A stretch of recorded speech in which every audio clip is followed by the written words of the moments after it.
This is darling Dolly from Spirit Halloween.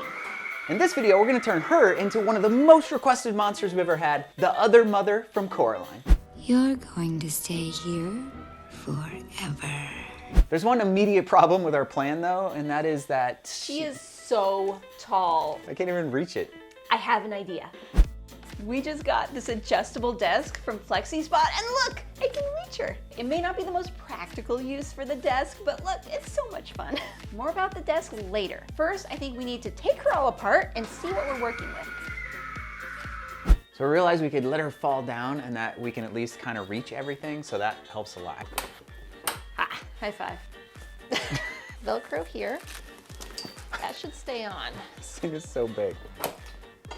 Ah, and there we go. It's actually pretty neat. It's like got like a porcelain doll face with all these little cracks in it. It's cool that it's similar to the other mother. The other mother has all those cracks in her face. She has the cracks in her face. It's like she was meant to be. I would be surprised if this wasn't inspired by that character. So let's turn this sideways so you guys can see it. We can work with this. The other mother only has like one big pole holding up her chest, and this one has two, but... Like these things right here, you mean? Yeah, but that's okay. I want to try the mechanism now with this off of it.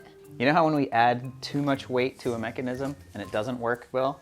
The same thing happens if there's no weight on it. The spring is gonna be like, bam! It's gonna like fly across the room. I'd like to see that. It might be fine, I just don't want it to break. You know, I don't think it's spring loaded actually. I don't think it is. It's just kind of like, it's slightly leaning forward and this is just holding it. And then So it this just falls. releases, yeah.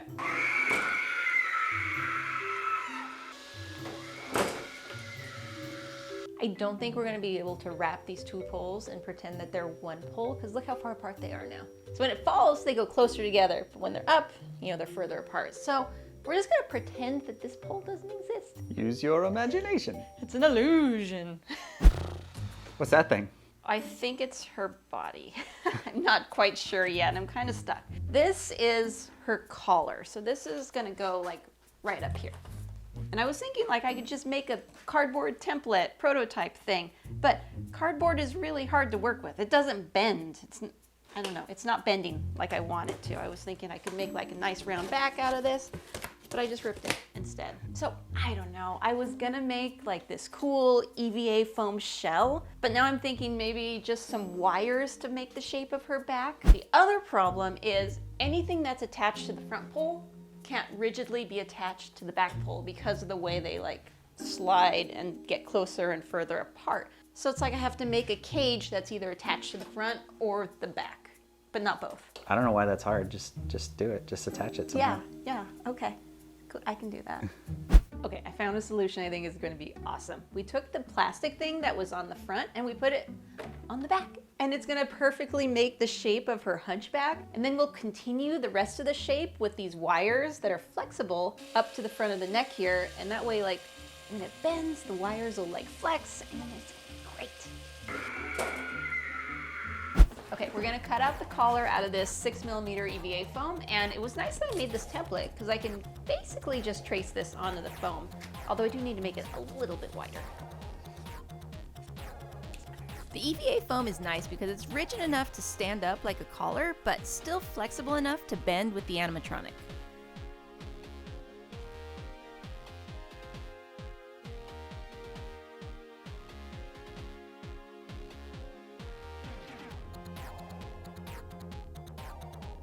If you look at her chest area, there's basically like a sternum kind of skeleton thing going on. You know I love you. So we're gonna use this old plastic skeleton. We stole its ribcage, and we're gonna take it apart and use this. Oh, there it goes, okay. Okay, so it's gonna go like right here, but shoot. I was hoping we could use the whole thing, but I think that it's too big, right, Jane? Maybe, let's just use the front part of the ribcage there.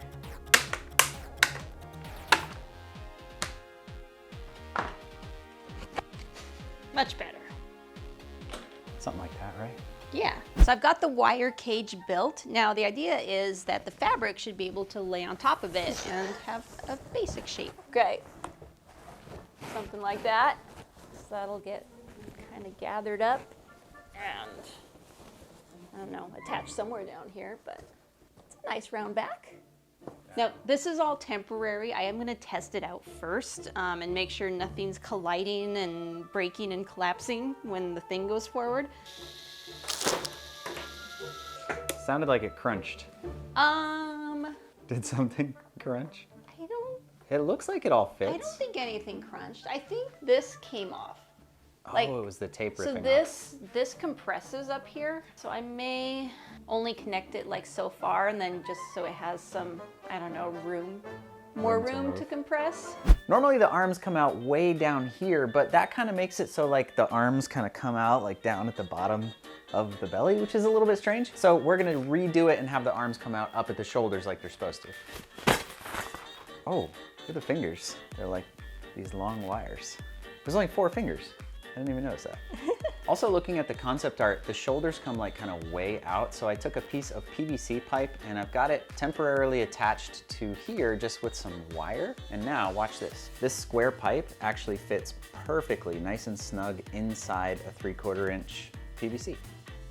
To get it to stay, this actually has a hole in it from attaching it to the other thing. So I drilled a hole in the PVC and now I can put this in and we'll just put a screw in the hole that goes right into that inside hole and then the thing will stay in.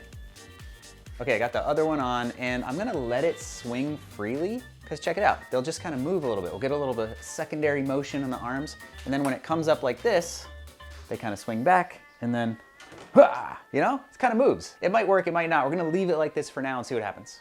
Her arms are pretty skinny, but they do have some mass like at the shoulders and elbows. I'm gonna sculpt her arms with foam clay, but the foam clay doesn't like to be too thick. So I'm gonna build out some of the basic shapes with tinfoil first. This also gives me an opportunity to block out some of those basic shapes.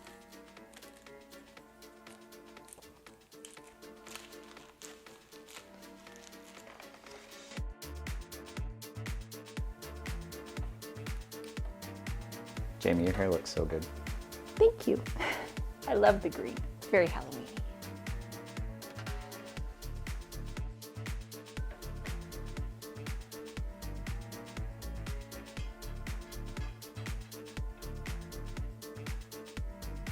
Ta-da! She has arms. These are gonna take a little bit to dry. I don't wanna like touch them until tomorrow, so we're gonna move on to the skirt. To make her skirt, I'm gonna use EVA foam because it's got this really nice structure to it. But before that, I'm gonna use this really thin foam to make my pattern and template off of.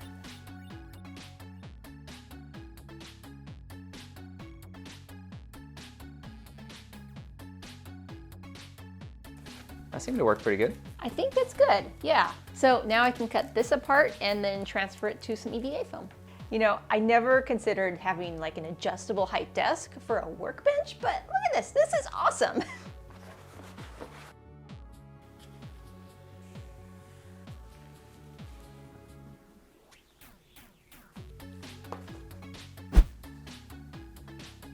Barge contact cement is one of the best ways to glue EVA foam together, but it's super toxic. So if you use it, make sure you wear a respirator.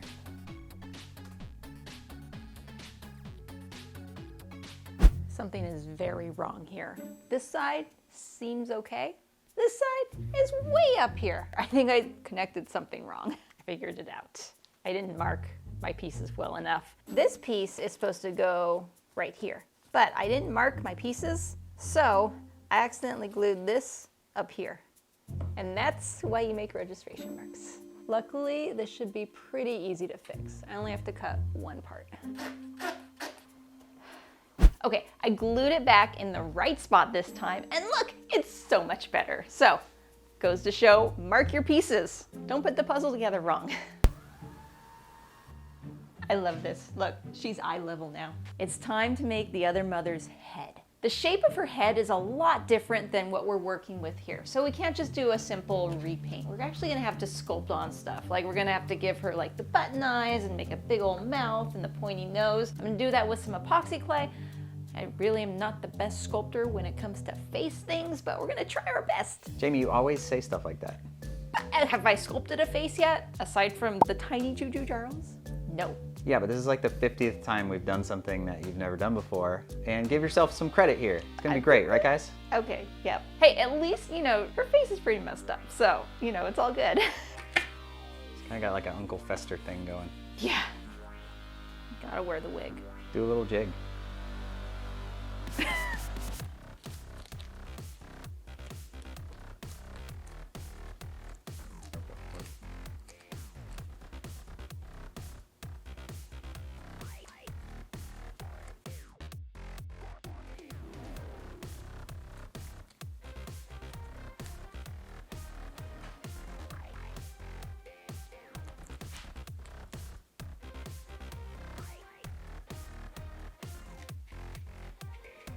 How's it going? It's going good. This doll's got a really wide head, but we're making it work and we're gonna make it longer with the jaw. But first I'm gonna carve some cracks in this. It's set up for about an hour, so it's pretty hard, which means I should be able to carve some pretty clean cracks in there. Okay, I started carving the cracks, but I was getting all these little crumbly pieces. And then I remembered that Marcus showed us a trick when we were sculpting Thing, that if you put a little bit of saran wrap over the top and then carve your cracks, then there's no crumblies. Yeah, that works better.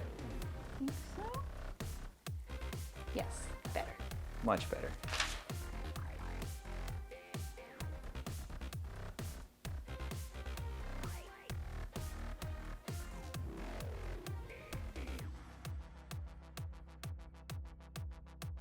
We're moving on to the mouth and the jaw, but before we do that, we need to make some teeth. To do that, we're doing the easiest way we know, and that is using some fake fingernails and turning those into teeth. We did the same thing on Huggy Wuggy, and it worked great. So basically, you cut the teeth into the shape you want, you put a little pointy end on the back so you can stick it in, and then spray paint the back of it. That way the front of the teeth still stays really shiny. Now that we have all the teeth made, it's time to start sculpting. Also, I lowered the desk back down because it's sitting time.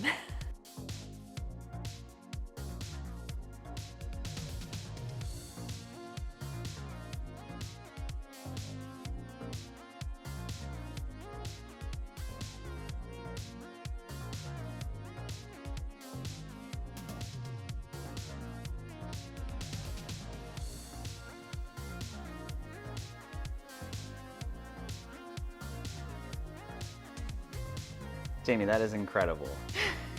She's a little cursed. We can admit it. But I think once we get paint on her and the wig and the whole setup, if you squint hard enough, she'll look okay. High five. I think the last thing we have to work on kind of structurally are her hands, which are super cool. They're kind of skeletal, but they're actually made up of like sewing needles and stuff, so they're gonna be a lot of fun to make. For the top part, they kind of look like almost like a little belt buckle, so we just took some metal wire and basically bent it into a sort of circular shape, and I think these are gonna work really well for up here at the top. And for the fingers, we're using these yarn needles, which are like these oversized but very normal looking needles, so they're perfect. We mixed up some 5-minute epoxy and attached the knuckle things at the top of the wire on each of the fingers.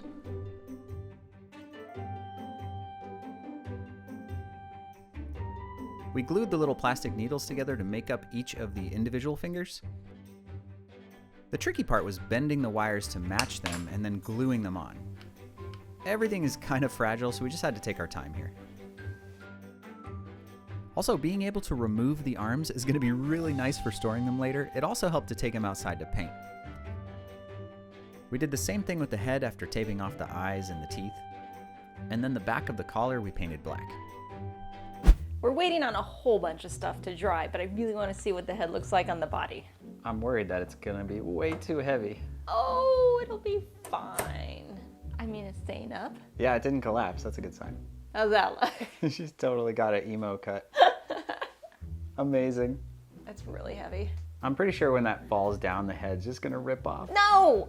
Hey, I was gonna make it out of foam, and you're like, no, we should use Darling Dolly's head. Yeah, but then you used 5 pounds of epoxy sculpt because you needed all the details to be perfect. I did not use 5 pounds. It was maybe 4.5.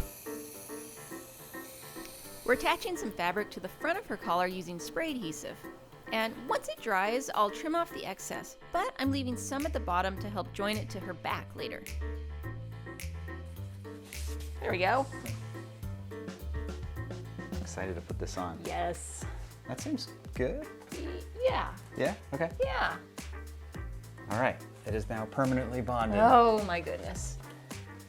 So we're gonna dye Darling Dolly's skirt, and originally I was gonna spray paint this, but 1, it's raining outside, 2, it's huge, so it'd probably take like 3 cans of spray paint, and I just don't have that, so we're gonna dye it instead. I have half a pack of black, and some dark brown. So hopefully that's gonna work.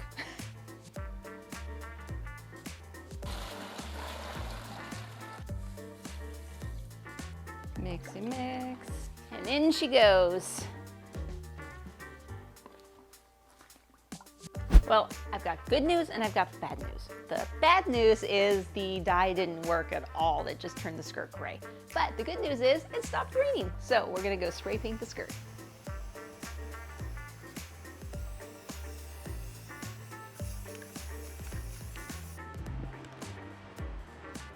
The other mother has hints of that gold diamond pattern on her skirt, but it's not like this uniform pattern. So I made a template and we're gonna spray paint the pattern in random places.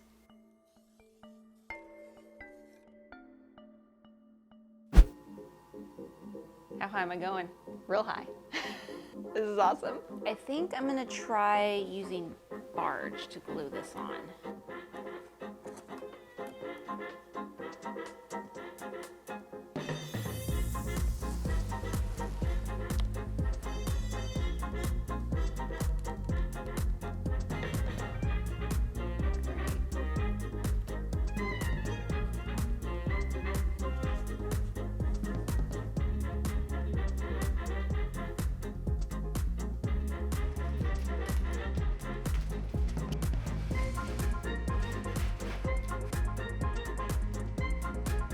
I tried real hard to find fabric with gold diamonds on it.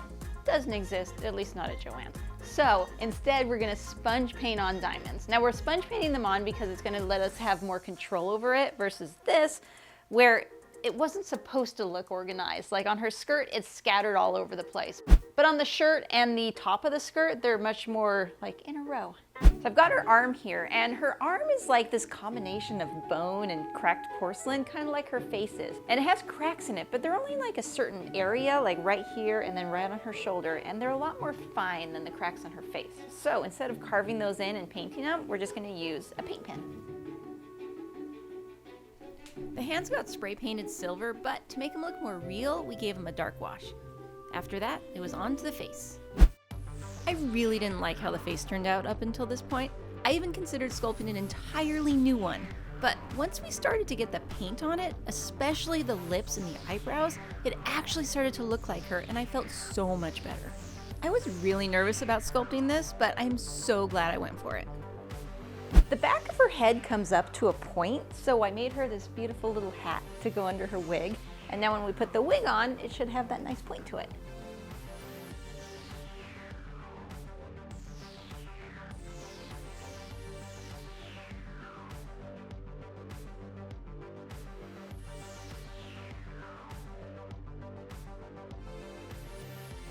Before we check out the other mother, we just want to say thanks guys for watching. Our wicked shout out this week goes to 8-year-old Liam. He absolutely loves Halloween. Him and his mom Kylie love to get together and watch our videos, which is awesome. Liam, we really appreciate you. We appreciate all of you guys for watching. Thank you so much. Thanks again to FlexiSpot. If you want to check out this awesome adjustable desk, click the link in the description and don't forget to use our code WICKEDMAKERS. And until next time, stay wicked.